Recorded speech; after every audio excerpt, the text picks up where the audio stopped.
Bermuda's best solid cod, only $6.49 for a 400-gram package. Extra large sweet eating cantaloupes, just $3.99 each. Save 75 cents on ShopRite macaroni, just $1.50 for a 16-ounce box. Fabuloso multi-use cleaner, only $2.99 for a 33.3-ounce bottle. Select varieties of Arm & Hammer laundry detergent, only $10.59 for a 75-ounce bottle. Visit our website, www.marketplace.bm, for more weekly specials. You can count on us. Live from Bermuda Broadcasting, this is ZBM TV9 News. Good evening, everyone. It's Tuesday, January the 16th. I'm Diane Brewer, and thank you for joining us tonight. The former Premier Michael Dunkley questioning the decision to have Dr. Derek Binns, head of the Civil Service, relinquish his role as Cabinet Secretary. Mr. Dunkley says the move looks suspicious and may have been politically motivated. Here's Gary Moreno with more. Mr. Dunkley expresses surprise at the announcement that Dr. Binns will be replaced as Cabinet Secretary, in keeping with efforts to place a sharper focus on public service reform. That reason, he asserts, is nothing short of questionable. I view it purely as a political decision that's been made to try to move the incumbent from both those posts to once, to make a political appointment as a Cabinet Secretary.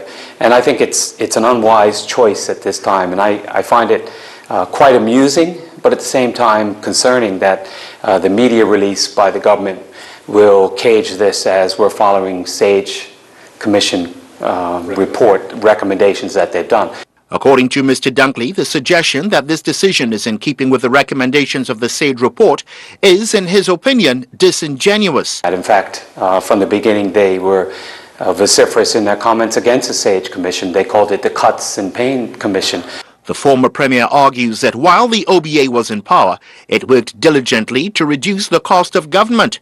Those efforts, he feels, are now being reversed. Out of the blue, without any focusing on SAGE recommendations, there's an announcement early in the new year that we're going to create 2 roles and add $210,000 to the payroll of the government. And since July of 2017, after the general election, we've seen the size of government increase and the cost of government increase, and it's gone against the grain of what needs to be done to put all of Bermuda in a better position. What's more, Mr. Dunkley says that Dr. Binns now being charged with placing greater focus on civil service reform will result in a duplication of effort. Clearly, the Premier has appointed Minister Fogo to be the Minister in charge of public service reform. The Deputy Head of the Civil Service has been providing the advice to the Minister and to the government at that time, as the Deputy Head of the Civil Service has done for the past few years. So now the question would have to be asked, if Dr. Binns is going to fill that role, what happens to the Deputy Head of the Civil Service? Asked whether it could be argued that the change in role for Dr. Binns may have been related to his ability to carry out government's agenda. I had the pleasure of serving in the Cabinet Office as a Premier, and I found that the team that I worked with, if given proper direction, was effective in implementing the priorities and the plans that you had. And I'd be surprised in 7 months if that had changed. Gary Moreno, reporting for the Bermuda Broadcasting News. You can count on us. Assorted varieties of fresh attitude salads, only $3.50 for a 5-ounce package. Land O'Lakes cheddar cheese, just $3.99 per pound. Select varieties of Fab 2X laundry detergent, only $4.99 for a 50-ounce bottle. Save $2.20 on Tropicana orange juice, just $4.49 for a 59-ounce bottle. Kellogg's Frosted Flake cereal, only $5.49 for a 15-ounce box. All stores open Monday through Saturday until 10 p.m., Sunday 9 a.m. to 7 p.m. for your shopping convenience. You can count on us. So I'm happy tonight. I'm not worried about anything. I'm not fearing anything. On April 4th, 1968, Dr. Martin Luther King Jr. was assassinated outside his room at the Lorraine Hotel in Memphis. What happened inside that room the night before is the subject of Katori Hall's The Mountaintop, winner of the prestigious Olivier Award for Best New Play. I'm Gilbert Glenn Brown. In 2018, as the world marks the 50th anniversary of Dr. King's death, The Mountaintop imagines his final night on Earth as he reveals his hopes, regrets, and dreams to an alluring, enigmatic maid. LA Theater Works presents a work hailed as breathtaking, hilarious, and heart-stopping, The Mountaintop by Katori Hall. We look forward to seeing you March 1st, 2nd, and 3rd at the Bermuda Festival of the Performing Arts. Welcome back. Well, still no word from Government House on when the governor, John Rankin, will make a decision on whether he'll give his assent to the controversial Domestic Partnership Act that was passed in both houses of Parliament in November of last year. The assent process is usually a formality. Has delayed signing off on the bill and is seeking the advice of the UK government. Numerous gay rights groups have called on him to refuse his assent, but local constitutional experts predict the governor will eventually sign it, as the law is within Bermuda's remit and does not violate international law. In response to queries about the continued delay, a Government House spokesperson told us Mr. Rankin is continuing to consider the bill and is taking legal advice. The Constitution does not stipulate a time frame for assenting to bills. In other news, a man with years of experience training dogs is urging the government to end the ban on certain breeds of large dog. He argues that prohibition has meant some breeds are unfairly regarded as dangerous and that it has contributed to an abusive underground trade in such dog. His comments come after the discovery of a dead pit bull in the waters off Admiralty House last weekend. Jasmine Patterson has the details. Breed-specific legislation has done more harm than good, according to Gino Brangman, who feels people should be allowed to own a dog of their choosing. It wasn't a smart thing to do because it did not reflect what was going on in the island at the time. And basically, it's just caused more problems than it solved. Mr. Brangman directly links the 2003 ban to neglect and cruelty associated with the Pitbull breed. Pitbull breeding basically started taking the place of drug dealing. If someone was getting caught with 10 puppies, which translate to about $30,000, if they got caught with $30,000 worth of puppies, the authorities would say, turn the puppies over to us and we wouldn't take you to court. So even people that had no intentions on breeding dogs, that knew nothing about breeding dogs, in order to make money, they would buy a female and start breeding. The exploitation of animals for financial gain seems to be evident in the community. The choice to get caught with $30,000 worth of dogs and give up the puppies and have them put to sleep, compared to getting caught with $30,000 worth of drugs and going to jail, it's a no-brainer. He says getting rid of the ban could mean an improvement of dogs' overall well-being. Dogs are not being walked, dogs are not being socialized, which just creates another problem. The pit bull is not an animal that's naturally aggressive toward people. They become antisocial because the owners are hiding the dogs away from the public and away from people until they appear to be mature. The ban itself, he explains, was implemented to prevent large Mastiff-type dogs from being brought to the island, and contrary to some beliefs, without there being actual evidence of attacks on people in Bermuda at the time. They do have the potential to do some serious damage, but their potential is no different from a lot of other breeds that are legal on the island. Attacks in the community are minimal, he says, and each incident should be judged individually and not because of the dog's breed. You're never going to be able to stop people being bitten by dogs. It's always going to happen. People make mistakes, people do stupid things, and they will get bitten. You know, you have to remember that the mentality of a dog never goes above the mentality of a 4-year-old child. So where a lot of people always have these thoughts as to why a dog does this or why a dog does that, they have to stop putting adult thoughts to an animal that thinks like a child.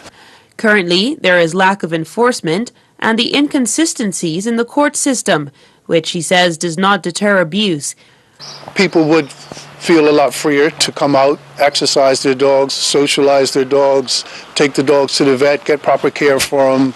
It changes the whole picture of things. Reversing the ban could mean more revenue for government. There's at least maybe about 1,000 illegally bred pit bulls out there. So that 1,000 times, I think, like $130 puts a lot of money in the government's pocket. And the same goes for breeding licenses, he says, which at present cost $500. The Ministry of Home Affairs recently rehomed 7 illegal dogs in the United States with the help of a charity as an alternative to euthanization. Jasmine Patterson reporting for Bermuda Broadcasting News. Turning to weather news, the forecast is cloudy with a chance for light rain tomorrow. Here are the details from AccuWeather headquarters. AccuWeather is presented by BF&M Insurance Group. We now go to AccuWeather headquarters. The BF&M Insurance Group is pleased to bring you tonight's AccuWeather forecast. Good evening, Bermuda. I'm your AccuWeather meteorologist, Daji Aswad. As we take you to the current satellite, we are looking at that frontal system push its way out of our area, but it's close enough that it's still bringing some moisture here and leaving us with cloudy conditions. And then we see our next system on the way out towards the U.S. That will push into our area later this week, allowing us to have some more wet weather here. But for our current conditions, we are feeling very humid outside, 80% humidity. Our temperatures across the island in the upper 60s, and we see a wind out of the northeast 10 to 20 knots. Water temperature is expected to be 67, and we're looking at some choppy waves out there. Waves in the reef 1 to 4, waves out 7 to 11. As for tonight, breezy conditions are still expected here across the island, as well as cloudy conditions. We're dropping to 67 for our low. Tomorrow, still very breezy in the morning hours as that front continues to push its way out of the area, and we'll see times of some sun out there as well as clouds. And that will be the trend as we head into this week as well. High of 70 for tomorrow, low of 66. And if you are on the boat, we are dealing with breezy conditions, and that's leading to some small craft warnings, so keep that in mind. Our high tide is expected at 8:14 p.m. tonight. The next one at 8:35 a.m. tomorrow morning. Once again, small craft warning is out, so please take caution. As for our getaway forecast, we're looking quite snowy in New York City and Boston. Atlanta also on the cool side with a high of only 31 degrees, well below average. Good news is looking at sunshine in Atlanta, 76 for the high in Miami with mostly cloudy conditions. And if you're headed out towards London, it's looking wet out there. You'll need the umbrella, topping off at 46 degrees. Here across the Caribbean, Jamaica, Barbados, and Trinidad, looking at the potential for some wet weather here. Trinidad topping off at 82 degrees with a low of 72. Barbados topping off at 84 with a low of 78. And we will see moisture out towards Jamaica and Barbados. For us, we're going to see the increase in moisture into our Thursday and Friday. And that's because that system that's sitting in the U.S. bringing New York and Boston snow pushes its way in and keeps us a little unsettled here for our Thursday. So Wednesday, still dealing with some cloudy conditions in the area. Then Thursday, inviting our next frontal system here across Bermuda. Still some moisture to linger around the area here, and then we'll see our temperatures cool down. Doesn't look like a big cool down, about 5 degrees, but the humidity is going to come down exponentially. So we're going to feel a lot cooler on our skins, not as sticky outside. Then by Saturday, that moisture leaves the area. We'll be seeing temperatures in the upper 60s for our highs. And I hope everyone's going to have a great evening here, and be sure to have your umbrellas ready for Thursday. AccuWeather was presented by BF&M Insurance Group.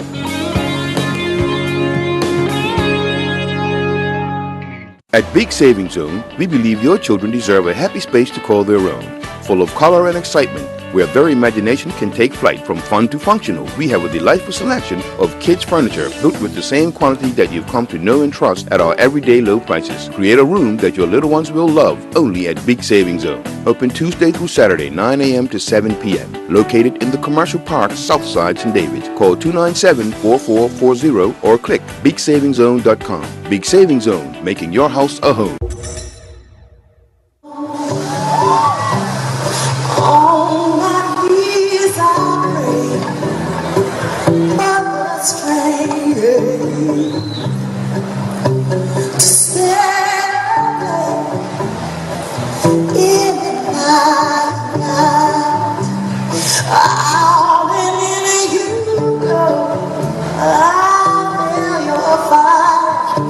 Then I lose myself.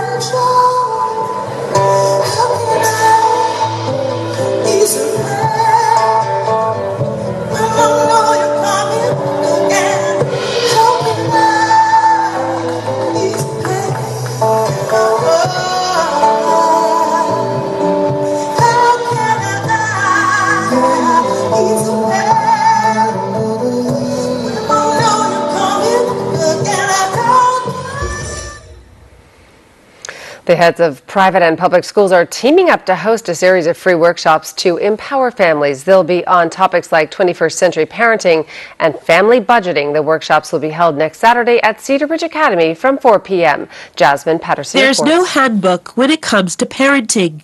Nevertheless, 12 public and private school principals are aiming to make things a little easier. In this past several months, they've recognized that, in fact, they need to extend that collaboration to the rest of the village. And the most important aspect of that is the parent. It's all about strengthening the family unit. The theme is empowering families, and it's going to be a wide range of things that are going to be available, workshops that are going to be for parents to come and see what's happening in our schools, ways that we can help you, any way that we can serve as a resource to our families. Each 45-minute workshop block covers 5 different categories for parents to gain skills and knowledge, in academics to finance. From a relationship perspective, the very challenging area of social media and the internet, which is very topical at the moment in the community, as well as that of child abuse. Parenting, a variety of options for 21st century parenting and skills, as well as the focus on effective families and how they function. We've got the health and wellness range, which includes something on the HPV virus. And finally, last but not least, that of finance and the idea of family budgeting and what we're going to do to support students as they potentially leave the house and study further. In addition to taking part in a choice of 2 workshop periods, families can look into extracurricular activities at the Youth Makers Fair. It's part country fair, but it's something else. And so we're inviting any organization, and we've already invited all of the schools to take a demonstration area and have a display of activities that they do that inspire young people, that build creativity and build leadership and build character. So the program doesn't necessarily have to be a technology-related program. It can be crafting, or it can be anything that builds character. And to make sure you're not distracted, there's a babysitting service free of charge. A group of teenagers will give back to the community by caring for the children. I can assure you that your children will be properly catered to. We're offering fun things and all sorts of activities that will keep them fully occupied. There's also a free shuttle bus to transport parents from the Hamilton bus terminal to Cedar Bridge to the expo, starting at 3 p.m. To register for the free Parent Expo event, go to ptix.bm. Sports news now, and some intriguing draws in the next round of the FA Cup. Earl Basin takes a look at some of the best games coming up. Well, there was plenty of anticipation and speculation earlier today as the Bermuda Football Association hosted the FA Cup quarterfinal draw right here behind me at the Clyde Best Center of Excellence. This, if not the first time, one of the first times 4 First Division teams will enter the stage together. Let's see the draw.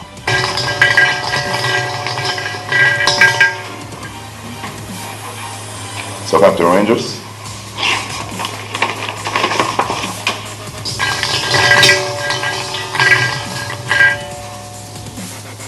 We'll play North Village.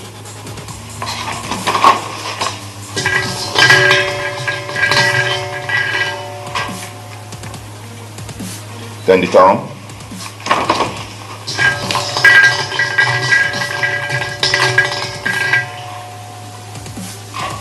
Play PHC.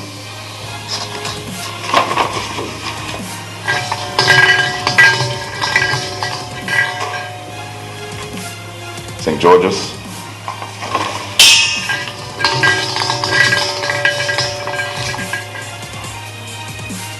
We'll play Robin Hood.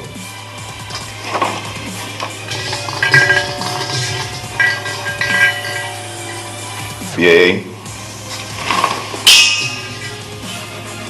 We'll host Patrick. Tonight's sports is brought to you by the all-new Boundary at Fairmount, Southampton, the West End's only sports bar. Catch all the action and enjoy smoked to perfection barbecue, beer, and other pub favorites. It's game on at Boundary. Bermuda equestrian Kaiwan Miners competed in a special qualifier that was recently held in Wellington, Florida, and has successfully secured one individual show jumping spot for Bermuda at the 2018 CAC Games, which will be held in Colombia. This became a special weekend for the Miners family as Kaiwan's brother, Dej Miners, won the Front Street Mile men's elite race. The Bermuda Equestrian Federation explained that this qualifier event qualifies the country to compete at the Games. The 2018 CAC Games will be held in Colombia from July 20th through to the 3rd of August, and it is Bermuda's intention to send a qualified individual. Bermuda Olympian and multiple world champion Flora Duffy has been named the Triathlete Best Female Biker of 2017. While 2017 was the year that Duffy proved her ability to be an all-round three-sport triathlete, there was never denying what a powerhouse she is on the bike. In almost every single WTS race that she competed in this year, she managed to create a breakaway advantage.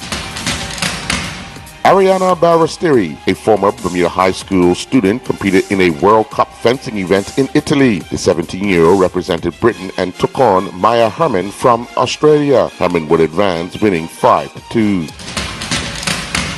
In harness pony racing action at the National Equestrian Center on Visa Street yesterday saw Kaiwan Waldron lower his record time competing in the 105 to 106 time bar class. Waldron in the bike of Special Girl was clocked at 104 and 2. On New Year's Day, Waldron and Special Girl broke the 2-year-old record when they were clocked at 105 flat. Andrea Westerfield in the bike of Just Watch Me finished second in 104 and 4. Dorico Clark in the bike of Cherokee's Ironman won Heat 5 of the 104 and 4 and faster time bar class, clocking a time of 103 and 3. Christian Truin in the bike of Pocket to Go finished second in a time of 104 flat. Philip Correa and Simsfield Hard Time finished third in a time of 104 and 4, and Dylan De Silva in the bike of Double Time finished fourth, clocking 105 and 5. Pink Robins put together a good performance, defeating the Ravens 5-0 as the Bermuda Hockey Federation's league season resumed at the National Sports Center yesterday. Amarena led the way with 4 goals, with Joanna Heaney heading the other. In other matches, it was the Mixed A Team 6, Canaries 2, Budgies 0, Mixed B Team 4, Sandpiper 0, Pink Robins 2. Meanwhile, on Friday night at the PCC Hockey Rink, 17 goals were scored in the Bermuda Bowl Hockey League. In the opener, the Montreal Canadiens defeated the Vancouver Canucks 6-4, while the Edmonton Oilers defeated the Calgary Flames 4-3. Dylan Muldoon's first-year teammate Omar Atti rallied from 2 games down to win his match, clinching a 5-4 victory for the number 18th nationally ranked Bates men's squash team over number 21 ranked Williams at the Bates College Squash Center. Muldoon, playing in the number 9 spot, went down in 5 games 3-2 to Will Rigiro. Following the Canadian and U.S. Junior Open Squash tournaments, Taylor Carrick went on to represent Bermuda at the British Junior Open Squash Championships. In the British, Carrick finished 73rd out of 95 competitors in the under-17 age group, winning 2 matches and losing 2 matches. Merle Parfit Netball Hustle Tournament came to an end at the Bernard Park on Saturday evening. The Storm were crowned the Under-12 Division champions, this after they went undefeated on the day. The Storm were also crowned the Under-16 Division champions after they defeated the North Village Lady Rams 12-5 in the final. The Senior played their second week in the tournament, and the Phoenix Heat were crowned the champions, going undefeated. The Lindos Tigers finished second, and the Storm finished in third. Tonight's sports has been brought to you by the all-new Boundary at Fairmount, Southampton, the West End's only sports bar. Catch all the action and enjoy smoked-to-perfection barbecue, beer, and other pub favorites. It's game on at Boundary. I'm Earl Baisden with Bermuda Broadcasting Sports. The Marketplace Food Court is you and your family's one-stop shop. Start your day at the Breakfast Bar with omelets made to order and traditional Bermuda codfish breakfast. The chefs will cook lunch and dinner to your liking.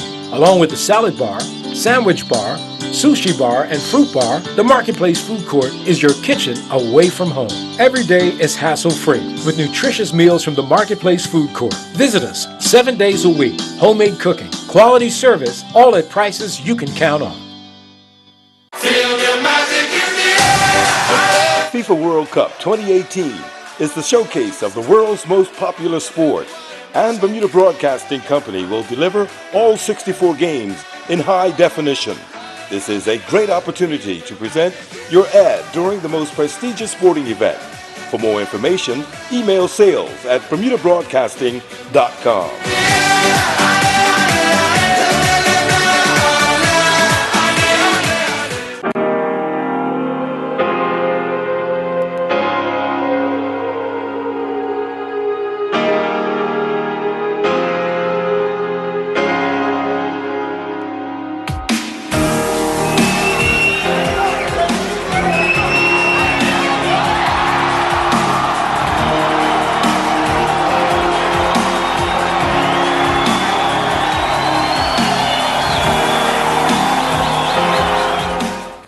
It was lights, camera, and now a call to action. The cast and crew of a feature film shot here in Bermuda got to view the final product at a private screening just before Christmas. Local actors are hoping this helps kickstart the film industry on the island.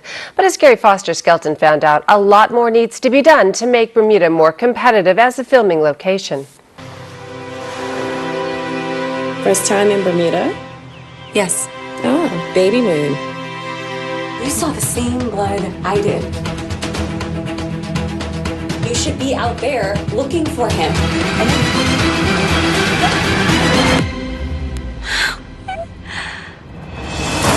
This is the first major feature film to be shot in Bermuda in 25 years. The truth may not be what you want to hear. Maternal Secrets is a thriller in which Emmy Award winner Kate Mansi doesn't know who to trust after her husband mysteriously vanishes during their baby moon. The leads were all US actors, but supporting roles and most of the crew were local. They got to see their starring moment during a private screening at BUEI. I really enjoyed my time, and it looks very clearly by my fellow actors in the room. We are very keen on the next time we're going to get the opportunity to be a part of something. Local actors may be keen, but the movie's producer says it takes more than beautiful scenery and an enthusiastic pool of actors to attract international filmmakers. Bermuda doesn't have anything to offer in terms of film incentives, so if there were more production rebates where if a proportion of spending locally was then given back at the end of filming. Other islands are already dangling generous incentives. The Dominican Republic offers a 25% tax credit if you spend north of $500,000 during local production. 45 foreign productions were filmed there in 2016. Welcome to Trinidad. In Trinidad and Tobago, filmmakers can get up to 55% cash back on local labour expenses if half the movie is shot on island.